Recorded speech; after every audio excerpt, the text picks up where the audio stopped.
Hi, welcome back into the studio.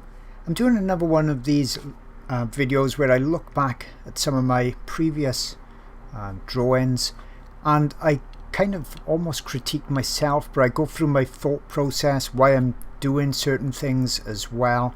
And also I thought it'd be a good idea to show things that I would do differently now. Remember, I've only been doing pastels around about 5 years, 20 years oils previous to that, so I've learned over the 5 years as well. So, as you know, I always share my techniques, my discoveries, but sometimes you may not notice them because you're just seeing newer videos. Okay, so I'm just doing things, approaching things in a slightly different way. So I thought I'd really look back on this fox in particular and just point out what I would definitely do differently now. As per normal, I've got the darks put in place first. I've transferred my drawing over.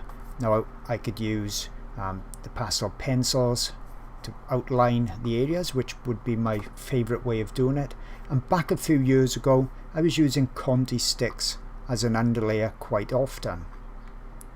Now they're still good and you can still use them, but I find they're a little gritty, powdery even as an underlayer, and they can make it slightly more difficult to put softer layers on top. So my preferred method now would be Panpastels is probably the first thing I would do to block in like this, and then pencils on their own is probably another way I would do it, unless I've got a super vibrant subject. Now then it can be tricky. So the body on this fox is very orange, you can see around the neck as well. Now pencils don't always come in those colours, sometimes they do, but sometimes you've got a colour that's so vibrant pencils won't do it, and probably pans won't either, and that's when I'd underlayer in pastel sticks instead.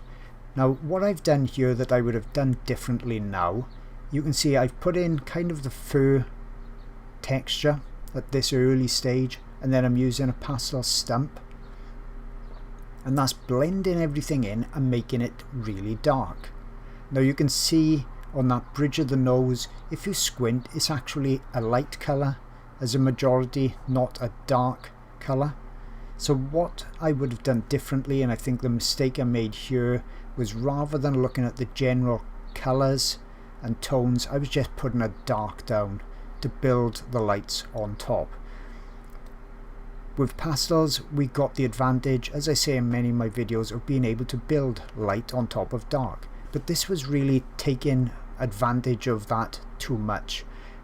Yes, we can put light on top of dark, but we can't put super light on top of dark. So what I'm really doing here, which I think was a mistake on that nose bridge area, was muddying that area up way too much, especially at this early stage. I want to try and keep the colours lighter, brighter, and more looking at the general tone, okay, the general light or dark.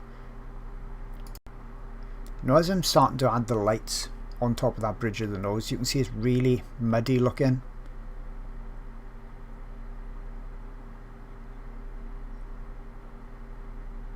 And the colours that I'm putting on top are being very much affected by the dark colour, the too darker colour that's underneath. Now I can go lighter on top of this again, but because I didn't go light straight away, once again it's still going to be a little muddy. Now in future videos, more up to date, I tackle this in a different way. Okay, so this raccoon was a fairly tricky subject as well. So how do I tackle it a bit differently? Well, you can see now I've used Panpastels, but as I said, for the underlay I could just as well have used just pencils.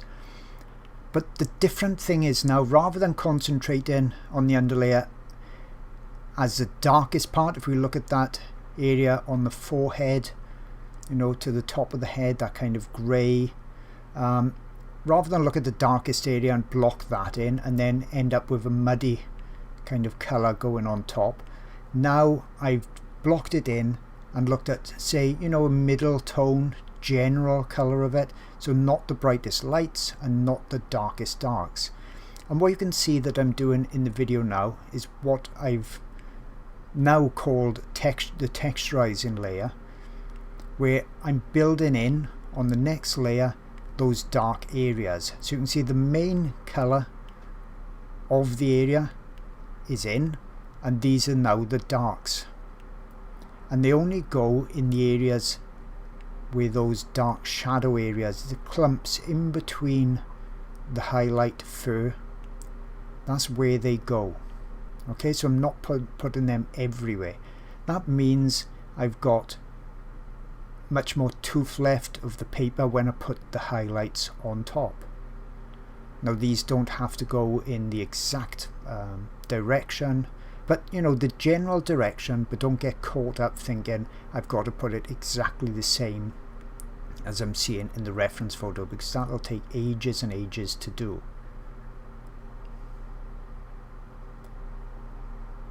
You see how when you look between these marks I'm making, the general colour, the general tone that we're seeing in the reference photo is there.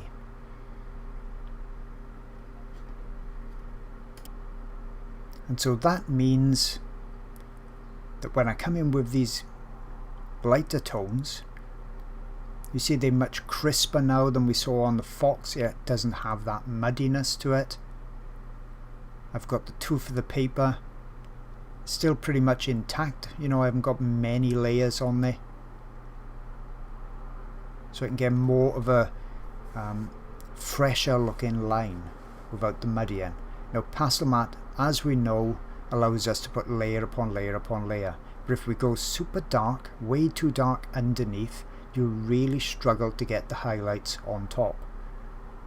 Now if you've done that and you absolutely can't get the highlights on top and it's ruining your drawing, there's a way around it. You could use the Clairefontaine freezer spray. Now that will no doubt darken some areas, it darkens some colours and some tones more than others, but it's pretty much the only spray that I've found that will seal the pastel in, so you can save it by putting more layers on top. Now how many layers you would need to bring it back, how much adjustment you'd need to make on the colours again to put them where you wanted them, where they were, that changes from artwork to artwork. Okay, but that's one possible way if you've really completely filled the tooth of the paper and nothing's going on top and you've ruined the drawing anyway, so you've got nothing to lose. You could use that Clairefontaine, and it's the freezer spray. But back to the topic, so you can see the highlights are showing up on top much better this way. Okay, so that's the way you see me approaching all of my drawings for the last couple of years, but not the first year really, 6 months to a year. I was still learning myself as well. Now let's see it again on one of my more realistic drawings when I spent a lot of time building layer upon layer, the Lion Cub, and you can see here the underlayer. Okay, so that's fairly mid-tone again. There are indications where the highlights and the darks are, but I've not got any texture in there, I've not got anything really dark in there. Okay, and that's what I'm putting on now. So we can class that initial layer as a general layer. We can't really say the initial layer is just the mid-tones because there's lights and darks in there. But there's nothing super light, there's nothing super dark. That's the way I like to describe that layer. So after we put the underlayer in, that's almost always now my texturizing layer. So with the texture, the darker texture put in place, that's where I start to go lighter and lighter and lighter. That's where we need that pastel matte then to be able to hold those layers to create the realism. And as long as we haven't filled the tooth of the paper with the underlayer, and that's, you know, not easy to do, to fill it with Panpastels by the very nature of their application and the sponges, unless you're really putting a lot on those sponges and not rubbing it into the paper, you shouldn't fill the tooth up. Okay, but only use as much pastel as you need. Get away with as small an amount as possible. That means you've got that advantage then of being able to add layer on top of layer. Okay, so once the texture's in, you can still see the underlayer in many places through it. Then I'm gradually going lighter. And you can see that when I've got a slightly sharper pencil, I can get the highlights to sit on top. There's 3 or 4 layers in this area, so that's giving the feeling of depth. And they're still nice and defined, the marks are when they go on top. So you can see, if you think back now to the fox, how that was getting muddy just on its pretty much second layer because I'd gone too dark underneath.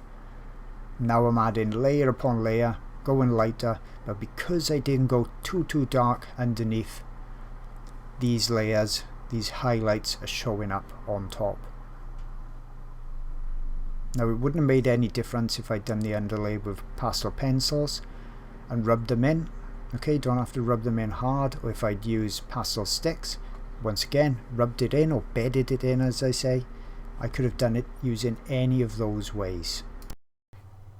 I really hope you've enjoyed that short video. It's from one of my Patreon art lessons, and I'm showing on screen now some of the incredible transformations and improvements the members on my Patreon channel have been making recently.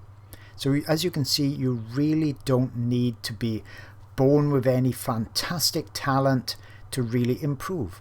Over 25 years teaching online, I've really worked out lots of techniques that you can apply to your art, and it's all straightforward and really intuitive as well. Many members make incredible improvements very fast.